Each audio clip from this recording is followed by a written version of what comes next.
दोस्तों टीटेल unique channel में आपका तहे दिल से स्वागत है। दोस्तों अयोध्या श्री राम जी के मंदिर के लिए तैयारी हो रही है। अभी तक राम जन्मभूमि उद्घाटन के लिए डेट फिक्स हुआ है। प्रधानी नरेंद्र मोदी मंदिर को उद्घाटन करने के मूलक हिंदू मंदिर को उद्घाटन करने वाले देश के पहले प्रधानी कहलाने वाले नाम को अपनाने जा रहे हैं। अब मंदिर का काम भी पूरा हो रहा है। 2 मंजिल को पूरा करके उसके बाद अगले हंत का काम को पूरा करने के लिए मंदिर का ट्रस्ट निर्धार किया है। श्री राम मंदिर के उद्घाटन के दिन पूजा के लिए इस्तेमाल होने वाले भगवत गीता को ही मांगने वाले और गाय की दूध से ही तैयार होने वाला घी अयोध्या को आ पहुंचा है। नेपाल के जनकपुरी से श्री राम को भेंट आ रहे हैं। पूरे भारत से जनवरी 22 तारीख को बहुत ही संभ्रम से आचरण करने की तैयारी हो रहे हैं। इसके साथ उस दिन राम के नाम से हर घर में दिए को जलाने से पूरा भारत दिवाली को मनाता है। इस सभी के साथ अयोध्या में नया एयरपोर्ट का उद्घाटन भी हुआ है। अयोध्या के लिए आने वालों को ही 6 वंदे भारत रेल और 2 अमृत भारत ट्रेन को प्रारंभ किया है। इससे श्री राम को देखने आने वालों को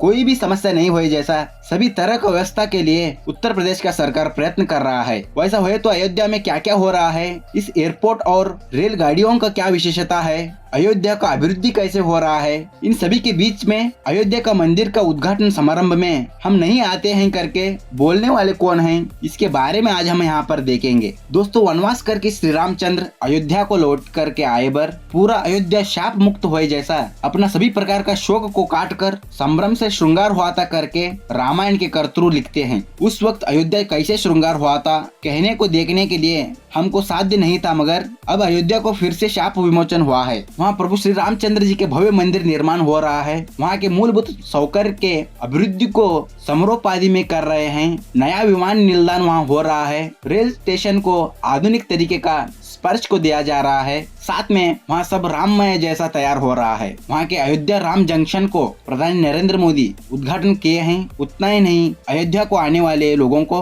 अनुकूल हुए जैसा 6 वंदे भारत रेल को हरा झंडा दिखाने वाले प्रधानी 2 अमृत भारत एक्सप्रेस संचार को भी प्रारंभ किए हैं। अब ये Amrit Bharat express rail cum खर्च में तेज गति को दौड़ने वाला रेल है। इसमें नॉन एसी स्लीपर कोच और अनरिजर्व क्लास सर्विस को दे रहा है। उसमें ही बहुत दूर तक जाने वाले प्रयाणिकों को ये रेल ज्यादातर इस्तेमाल कर रहे हैं। 800 किलोमीटर से ज्यादा या फिर 10 घंटे से ज्यादा समय का प्रयाण करने वाले नगरों के बीच में ये रेल चलते हैं। ये रेल का विशेष बात क्या है कि यहाँ अनवांटेड डिजाइन नहीं रहते हैं। फाइबर आइटम बहुत ही कम रहता है। सफाई में यहाँ ज्यादा जोर दे रही है। अब ऐसे रेल प्रति घंटा 150 से ज्यादा तेज से चलने का शक्ति को अपनाए तो भी हमारे रेल ट्रैक की स्थिति को देखते हुए इनके स्पीड को करीब 130 किलोमीटर प्रति घंटा किया है। अब ये रेल भी चेन्नई के इंटीग्रल कोच फैक्ट्री में निर्माण होते हुए 22 बोगियों को अपनाने वाला इस रेल में 1800 लोग प्रयाण कर सकते हैं। ऐसे रेल को अयोध्या को जोड़ रहे हैं। ये अब से अयोध्या के दर्शन को आने वाले यात्रार्थियों को मदद होता है। अब ये नहीं सो अयोध्या में वाल्मीकि महर्षि जी का एयरपोर्ट को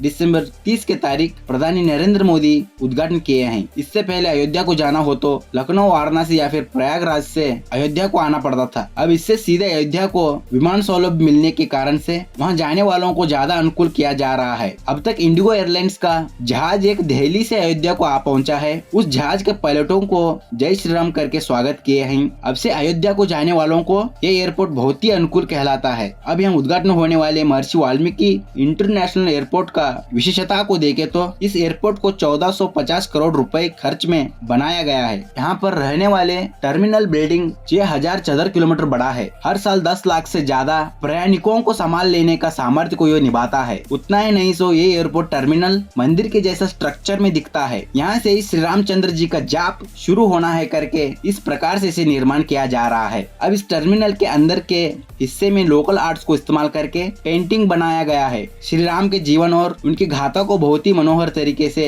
दिखाया गया है। अब ये water treatment plant, rain water harvesting, solar power plant ऐसे सब को अपनाए हुए एयरपोर्ट जैसा दिख रहा है। ये रेल और एयरपोर्ट अब से अयोध्या को आने वाले भक्तों को सुगम संचार व्यवस्था को देता है। अब ये एयरपोर्ट अयोध्या नगर से 15 किलोमीटर दूर में है और फैजाबाद नगर से बहुत ही करीब में है। वैसे ही यहाँ की एयर स्ट्रिक बोइंग B737 और एयरबस A321 जैसे बड़े जहाजों को उतरने की व्यवस्था दिया गया है। इस एयरपोर्ट के उद्घाटन से अयोध्या का प्रयाण और और भी ज्यादा सरल हो जाता है। अब ये एयरपोर्ट रेलवे स्टेशन को उद्घाटन करने वाले मोदी पूरा दुनिया 22 जनवरी तारीख राम मंदिर के उद्घाटन को देखता है करके बोल रहे हैं। इसी वक्त अयोध्या में करीब 15,000 करोड़ रुपए अभिवृद्धि योजना को भी ग्रीन सिग्नल दिए हैं। अयोध्या को विश्वविख्यात धार्मिक और प्रवासी स्थान जैसा अभिवृद्धि बनाया जाता है करके नरेंद्र मोदी बोलते हैं। रामलला पहले एक झोपड़ी में रहे, अब उस महापुरुष को एक घर को निर्माण करके दिए हैं। ये सिर्फ रामलला को मात्र ही घर बना के दिए नहीं है, देश के 4 करोड़ लोगों को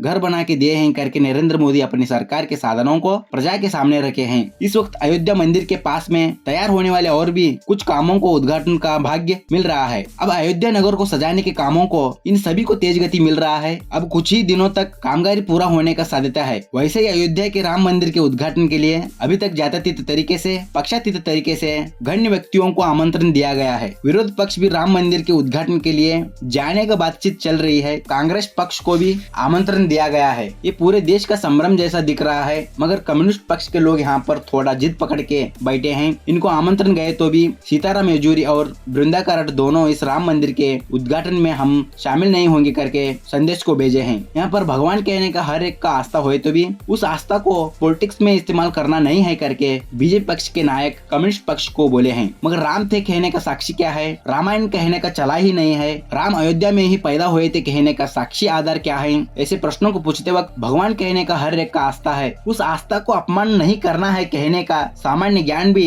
इनमें कहाँ गया था कहने का प्रश्नों को यही जवाब देना पड़ेगा। अब राम मंदिर को प्रधानमंत्री नरेंद्र मोदी उद्घाटन करने के मूलक इसको बीजेपी राजकीय के तौर पर इस्तेमाल करे हैं करके विरोध पक्ष बोल रहे हैं। भारत में मर्यादा पुरुषोत्तम को उनके जन्म स्थान पर उनके लिए एक मंदिर बना के देने के लिए भारत को स्वतंत्र मिले पर भी 7 दशक से ज्यादा समय लगा। श्री राम के चित्र को हम हमारे संविधान में दर्ज किए हैं। इतना हुए तो भी राम के लिए साक्षियों को पूछा गया। उस वक्त अधिकार में रहने वाले दशकों तक इस देश को आडलित करने वाले दूसरे कोई भी राजकीय पक्ष हुए तो भी वहाँ पर एक राम मंदिर के लिए आगे बढ़ना था। उस वक्त बोले तो देश को स्वतंत्र मिलने के दिनों में, देश टुकड़े होने वाले समय में ही उस वक्त के आडलित अधिकारी के लोग ये काम किए होते तो स्वतंत्र भारत में राम मंदिर के लिए सैकड़ों लोग मारे जाने से बच सकते थे और उस वक्त दोनों समुदाय को विश्वास में ले आना बहुत बड़ा काम क्या नहीं था। मगर तुष्टिकरण हिंदू समाज के विरुद्ध निर्लक्ष्य उस वक्त दिखाई दिया। उस वक्त के आडलितकारों के निर्लक्ष्य से बीजेपी राजकीय तौर पर इस्तेमाल किया। प्रजाप्रभुत्व के देश में हर एक विषय राजकीय होता है। यहाँ सरकार रहने वाले हर एक कदम के पीछे भी राजकारण ही भरा था। उस वक्त अल्पसंख्यकों को तुष्टिकरण करना